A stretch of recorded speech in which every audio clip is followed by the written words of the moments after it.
Morning बच्चों, sunrise education academy Samdari में आपका स्वागत है। आज हम बच्चों पढ़ेंगे अनुवाद प्रकरण। अनुवाद प्रकरण से अर्थ है जो हिंदी वाक्य है उसका संस्कृत में अनुवाद करना। ये जो है लेसन जो है आपके एग्ज़ाम में कम से कम 3 या 4 नंबर का आता है।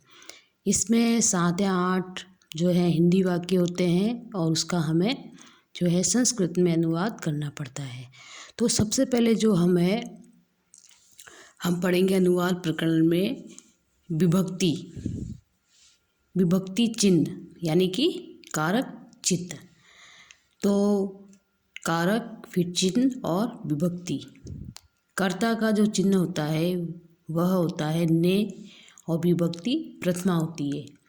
कर्म को द्वितीया, करण से द्वारा तृतीया, संप्रदान के लिए चतुर्थी, अपादान से अलग होना यानी पंचमी, संबंध का के की रा रे री षष्ठी, अधिकरण में पे पर सप्तमी, संबोधन हे रे और अरे, और जिसमें विभक्ति जो प्रथमा होती है वही वापस आती है।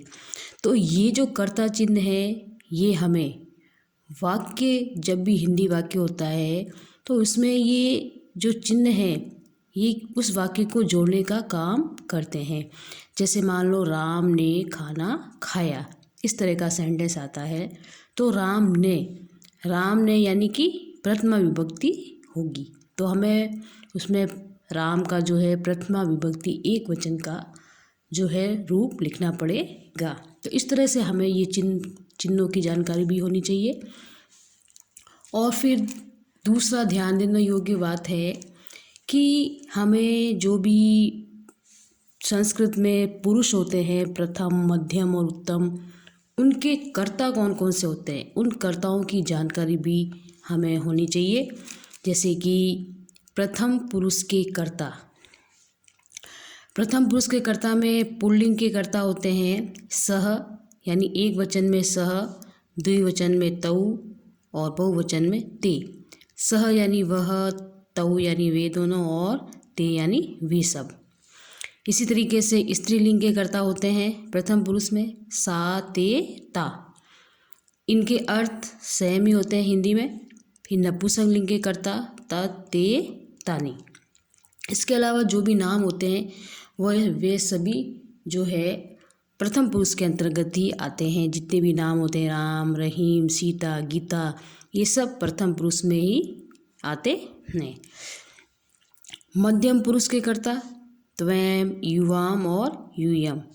फिर उत्तम पुरुष के कर्ता अहम, आवाम और वयम। तो ये जो है जिस पुरुष का कर्ता होगा उसी पुरुष की हमें क्रिया लिखनी पड़ेगी। अब जैसे कि मान लो हम गच्छ धातु लेते हैं तो गच्छ से प्रथम पुरुष में गच्छति, गच्छत, गच्छति हो जाएगा। मध्यम पुरुष में गच्छसि, गच्छत, गच्छत, और उत्तम पुरुष में गच्छामि, गच्छाव और गच्छामा। तो जिस पुरुष का कर्ता होगा उसी पुरुष की हमें जो है क्रिया लगानी पड़ेगी संस्कृत में अनुवाद करते समय। तो ये जो है आपको याद करने हैं। फिर सबसे पहले हम लेंगे लट लकार। मतलब जो भी सेंटेंस आएंगे तो उस सेंटेंस को हम पढ़कर सर्वप्रथम ये पता करेंगे कि ये जो वाक्य है ये किस काल का वाक्य है। तो सबसे पहले लट लकार है। लट लकार यानी कि वर्तमान काल, जो कि वर्तमान में चल रहा है, अभी जो कार्य चल रहा है उसके बारे में। तो इसमें हम सबसे पहले पठ धातु के जो रूप होंगे वे पढ़ेंगे प्रथम पुरुष में। ये लट लकार में कौन सी धातुएं आती हैं तो पठती, पठत, पठंती, पठसी, पठत, पठत, पठामी, पठा, पठामा। ये जो धातुएं हैं हम काफ़ी पहले से ही जो है इसके बारे में हम जानते हैं। तो इसमें पठती के अनुसार ही अन्य धातुएं होती हैं, वो भी इसी के अनुसार चलेंगी। तो इसमें जो है सबसे पहले हम ये लेंगे प्रथम पुरुष के वाक्य। तो हिंदी वाक्य है ये, और ये है संस्कृत अनुवाद। अब जैसे कि पहला हमने लिया है, बालिका गेंद से खेलती है। तो बालिका, बालिका जो है ये नाम है, ये प्रथम पुरुष में आएगा तो बालिका हो जाएगा। बालिका का बालिका, और गेंद से यानी कि तृतीय विभक्ति आई है, गेंद से, चिन्ह कौन सा आया, से, तो कंदुकेन, कंदुकेन यानी गेंद, और क्रीडती जो है वो क्रिया हो जाएगी। जिस तरीके से पढ़ती होता है उसी तरह से क्रीडती। अब बालिका एक वचन है तो इसलिए हम क्रीडती एक वचन लिखेंगे। दिनेश और सुरेश पुस्तक पढ़ते हैं, तो दिनेशः सुरेशः च पुस्तकम पठत। यहाँ पे पठत द्विवचन आया है क्योंकि दिनेश और सुरेश कितने हैं, दो हैं, तो इसलिए यहाँ द्विवचन का प्रयोग हुआ है। वे सब पत्र लिखते हैं, तो वे सब यानी कि ये पुल्लिंग है, तो पुल्लिंग के लिए बहुवचन में ते आता है। अभी हमने जो थे वो कर्ता पढ़े थे, तो ते पत्र का पत्रम और लिखंती, लिखते हैं, लिखंती बहुवचन है इसलिए लिखंती आएगा। इसी तरीके से ये मध्यम पुरुष के जो उदाहरण हैं वे 3 उदाहरण मैंने यहाँ दिए हैं, और इनके जो हिंदी अर्थ है, संस्कृत अनुवाद जो है वो इसके अलावा भी आपको जो आपकी गाइड है संस्कृत की उसमें मिलेंगे, बाकी वाले आप उसमें से पढ़ना। अब है मध्यम पुरुष के कर्ता, तो हिंदी वाक्य और संस्कृत अनुवाद। अब तुम कहाँ रहते हो, तुम कहाँ रहते हो, तो तुम की संस्कृत हो जाएगी त्वं। तो तुम से ही हम पता लगा लेंगे कि मध्यम पुरुष का कर्ता है तो इसमें मध्यम पुरुष की ही क्रिया आएगी, तो त्वं कुत्र वससि हो जाएगा। यहाँ पे वससि, ना कि यहाँ पे अपन को वसती करना है, वसती कर देंगे तो वो प्रथम पुरुष की क्रिया हो जाएगी, इसलिए वससि।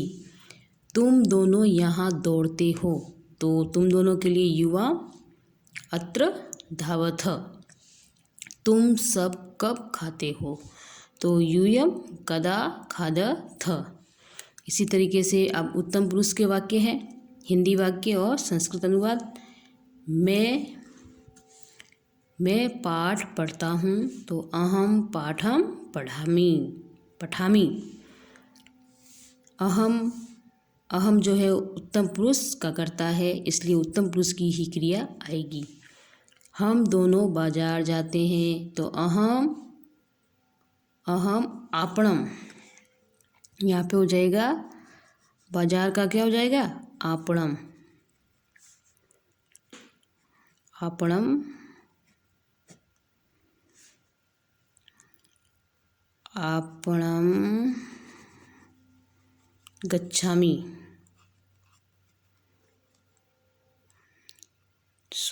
गच्छावह, ठीक है,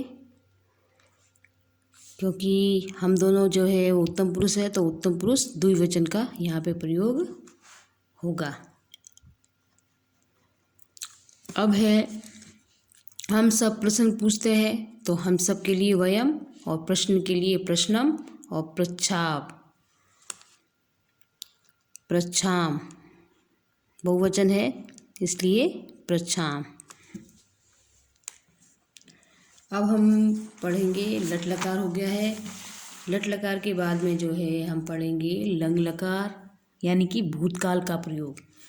भूतकाल के भी सेंटेंस आते हैं, तो हम कैसे पता लगाएंगे कि ये भूतकाल है, तो उसके लिए सबसे पहले तो हम जो है इसकी परिभाषा पढ़ेंगे। कार्य की समाप्ति सूचक शब्दों में तथा जिन क्रियाओं के अंत में था, थे, थी हो एवं कार्य के हो चुकने का ज्ञान हो, उसे हम भूतकाल को बताने वाली क्रियाएं में लंग लकार का प्रयोग किया जाता है।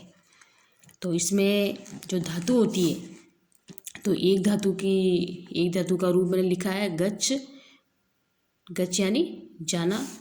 तो इसमें जो मेन बात है कि लंग लकार की धातुओं के आगे जो है वो अ जुड़ेगा। तो जैसे एक वचन में प्रथम पुरुष एक वचन में अगच्छत, अगच्छताम और अगच्छन, अगच्छ, अगच्छतम, अगच्छत, अगच्छम, अगच्छाव और अगच्छाम। इसमें आपको जो है हलंत का ध्यान रखना है कि हलंत कहाँ कहाँ पे है। फिर हम पढ़ेंगे प्रथम पुरुष का प्रयोग, यानी प्रथम पुरुष के हम सेंटेंस लेंगे। जैसे मोहन ने स्नान किया, तो संस्कृत हो जाएगी मोहनः स्नानम अकरोत्। वे दोनों यहाँ पढ़ते थे, तो वे दोनों के लिए तौ अत्र पठताम। वे सब क्या कर रहे थे, तो वे सब के लिए ते किम अकुर्वन्। इसके बाद में मध्यम पुरुष का प्रयोग। अब जैसे हिंदी वाक्य और ये संस्कृत वाक्य है। तुम क्यों हंस रहे थे, त्वं कथम अहस। तुम दोनों खेल रहे थे, तुम दोनों के लिए युवाम, और खेल रहे के लिए अकीर्णतम।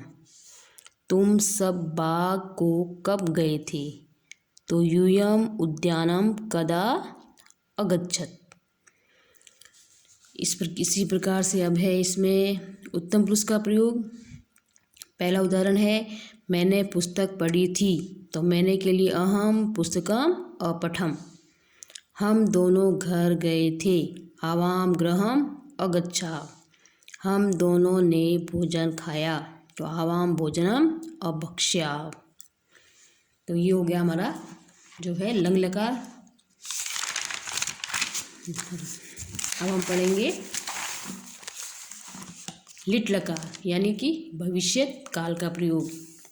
भविष्य काल की पहचान हम कैसे करेंगे, इसके लिए हम इसकी परिभाषा पढ़ते हैं। जिस क्रिया का होना सूचित हो तथा क्रिया के अंत में गा गे गी आवे, उसमें लट लकार का प्रयोग किया जाता है। इसमें भी कर्ता जिस पुरुष व वचन का होगा, क्रिया भी उसी पुरुष व वचन की होगी।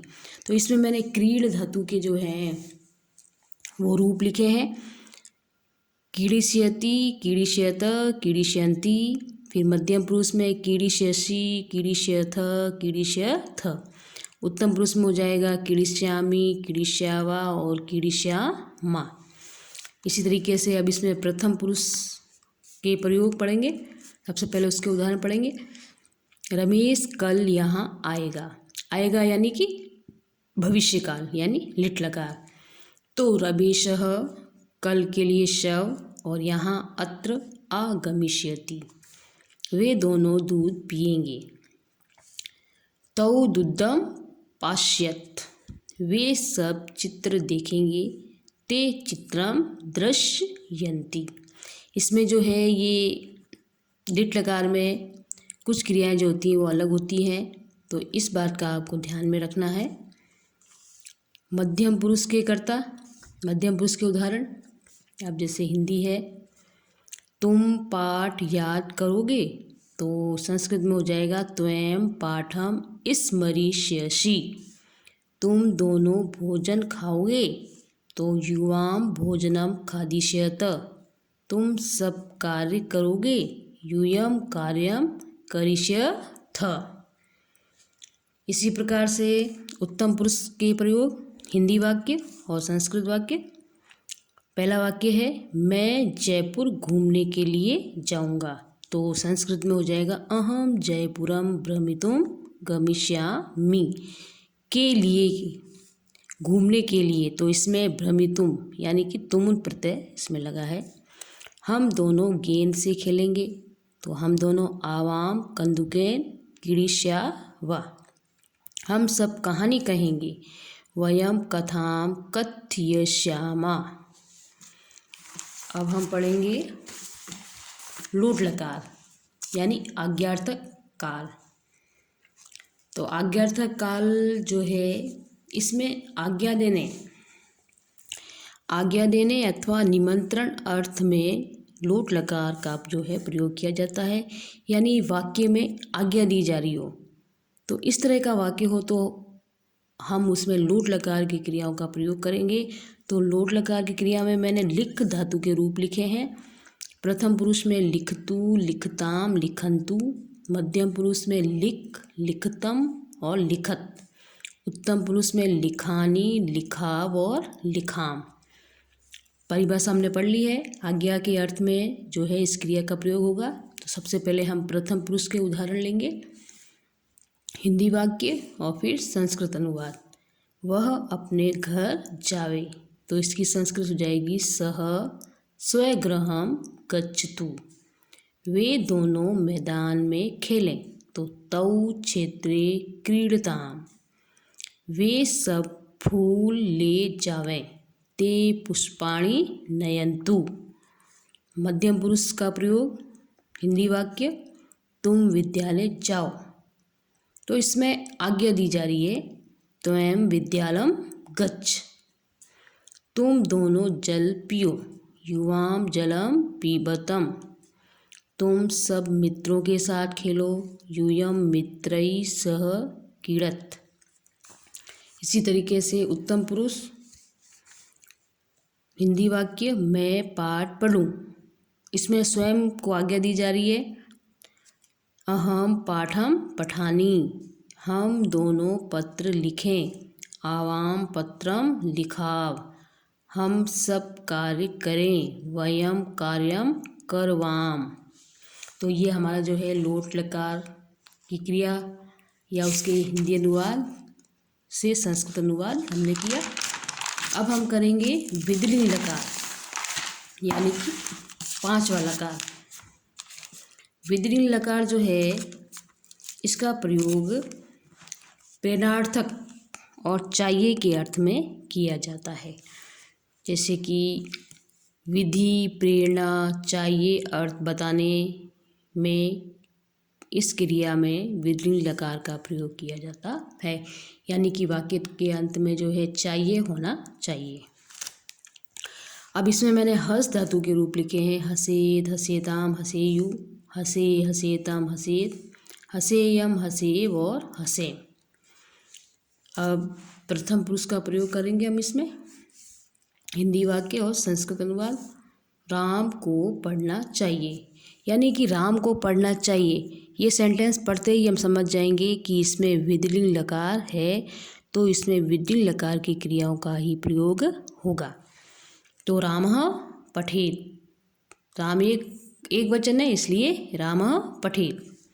उन दोनों को फल खाने चाहिए, उन दोनों यानी तौ। फलानि खाद्यताम। उन सबको प्रसन्न होना चाहिए, उन सबको यानी ते प्रसन्न भवेयु। मध्यम पुरुष का प्रयोग। हिंदी वाक्य और संस्कृत अनुवाद। तुम्हें वहाँ खेलना चाहिए, त्वं तत्र क्रीडे। तुम दोनों को मेरे साथ चलना चाहिए, युवां मया सह चलेतम। तुम सबको क्रोध नहीं करना चाहिए, यूयं क्रोधम न कुर्यात्। फिर है उत्तम पुरुष का प्रयोग। हिंदी वाक्य मुझे हमेशा पढ़ना चाहिए, तो मुझे के लिए अहम सदा पठेयम। हम दोनों को मैदान में खेलना चाहिए, तो आवाम और मैदान में क्षेत्रे क्रीडेव।